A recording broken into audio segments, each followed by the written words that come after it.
Moin, moin und herzlich willkommen bei Saintory. Schön, dass du da bist. Ja, Leute, heute gibt es ein Unboxing und auch ein Review zu meiner neuesten Errungenschaft, nämlich zu Tero von Nishane. Normalerweise besteht das Video aus 2 Teilen, denn wir haben natürlich einmal das Unboxing und nach dem Öffnen muss ich den Duft natürlich auch erst einmal tragen. Deswegen eben auch das ausführliche Review. Ich schneide diese beiden Teile aber eben zusammen, sodass du jetzt hier ein Video siehst, eben mit dem Unboxing, aber auch mit dem ausführlichen Review. So, dann legen wir mal mit dem Unboxing los. Hier seht ihr den eingeschweißten Duft, die eingeschweißte Verpackung. Ja, dann öffnen wir das Ganze mal.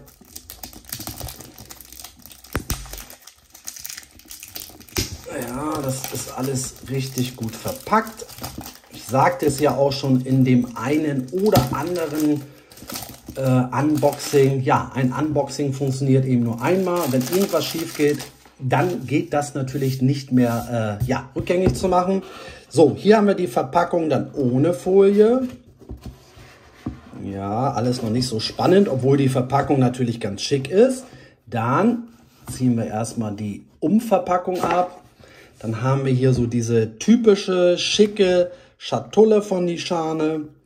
Die kann man dann so auseinanderziehen. So, dann haben wir ja immer so eine Karte, so ein Kärtchen mit dabei. Das packen wir dann mal hier aus, ohne irgendwas hier kaputt zu machen.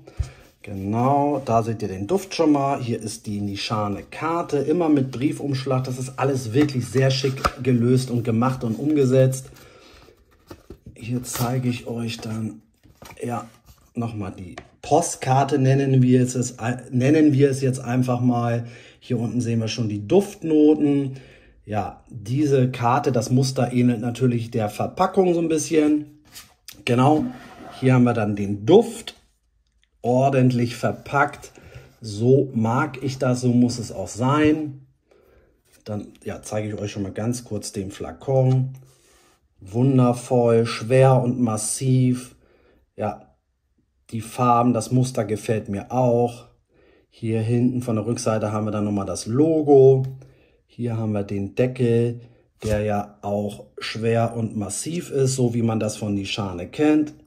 Ja, der sitzt auch richtig schön fest auf dem Deckel.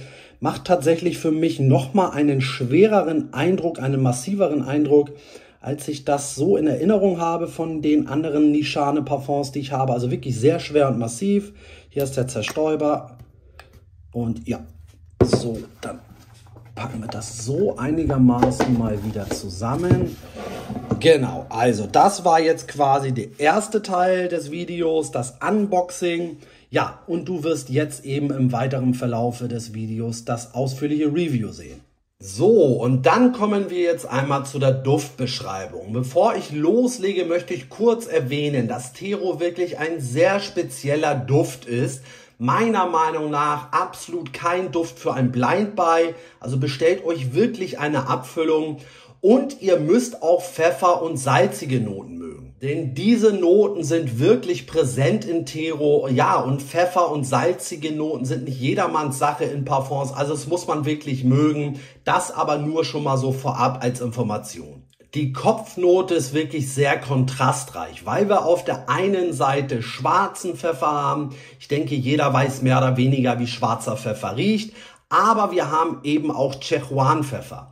Und streng genommen ist Szechuan-Pfeffer gar kein Pfeffer, sondern es ist die getrocknete Frucht des Pfefferstrauches.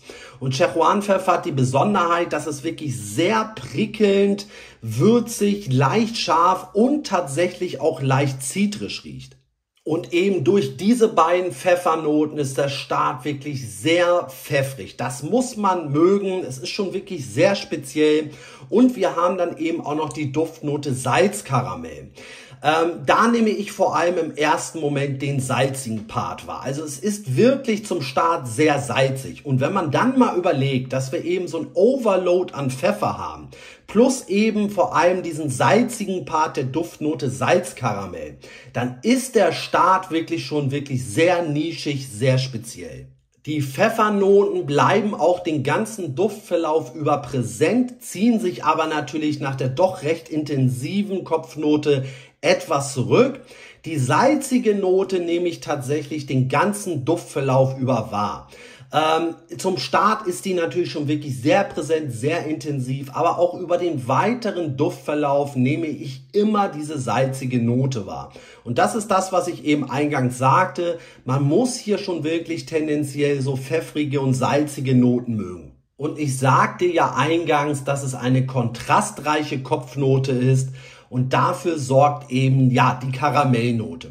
Die nimmt man zum Anfang schon im Hintergrund wahr. Und die sorgt ebenso für diesen nötigen und vor allem tollen Kontrast. Wir haben also Pfeffer, wir haben Salz und im Hintergrund riecht man schon, ja, diese tolle und vor allem dunkle Karamellnote. Die Karamellnote wird im weiteren Duftverlauf auch immer präsenter, kommt immer mehr heraus. Ich muss aber dazu sagen, dass diese Note für mein Empfinden nie zu süß ist. Zum Start nimmt man im Hintergrund, ja, eine gewisse Süße wahr. Ich würde aber sogar behaupten, dass man da noch gar nicht so explizit herausriechen kann, dass es sich um Karamell handelt. Und es ist sowieso zu keinem Zeitpunkt so, dass man von einer intensiven Karamellnote erschlagen wird.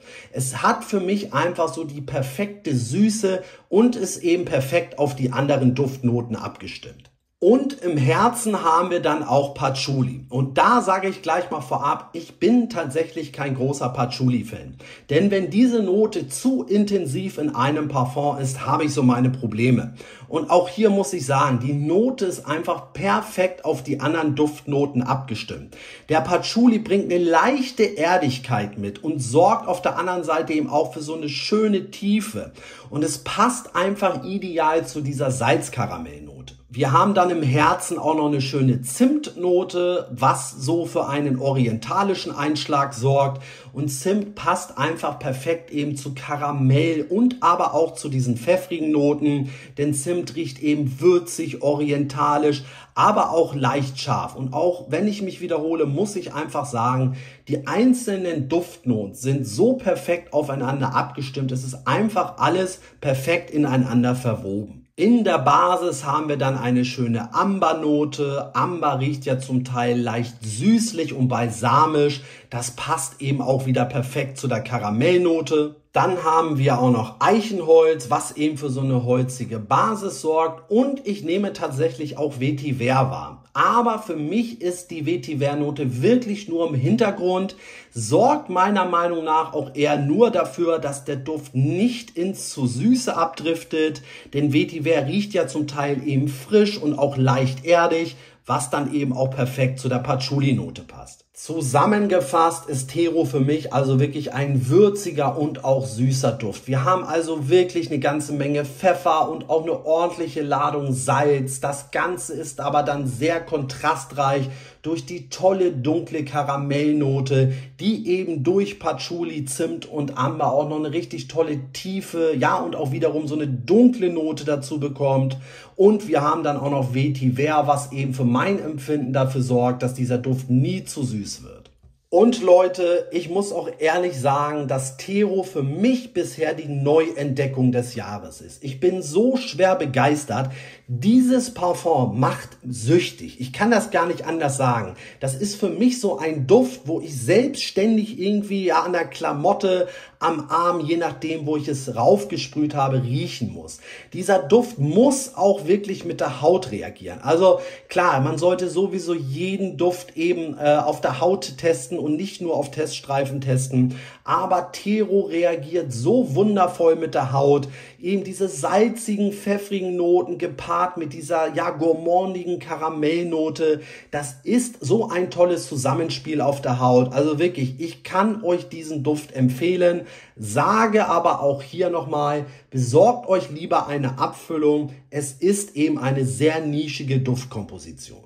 Dann kommen wir abschließend auch nochmal zu der Haltbarkeit und die ist wirklich top. Man kann es nicht anders sagen. 12 Stunden plus ohne Probleme. Ich habe Tero sogar noch am nächsten Morgen wahrgenommen. Es hält wirklich Ewigkeiten. Die Sillage ist auch richtig gut. Man nimmt den Duft immer mal wieder wahr. Also ja, ihr merkt es, ich bin wirklich begeistert. Ich kann euch Tero wirklich empfehlen. Bevor ich es vergesse, die 50 ml kosten ca. 215 Euro. Das ist nicht wenig, aber es muss sowieso jeder selbst entscheiden, ob er so viel Geld für einen Duft ausgeben möchte. Für mich ist Tero jeden Cent wert.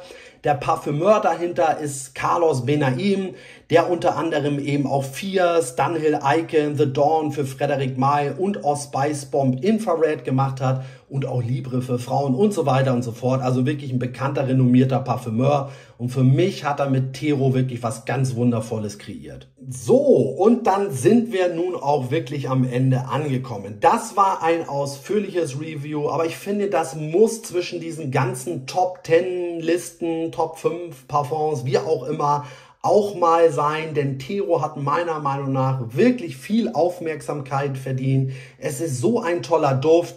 Und abschließend möchte ich auch nochmal sagen, Tero heißt übersetzt Erde, soll Erde zumindest bedeuten.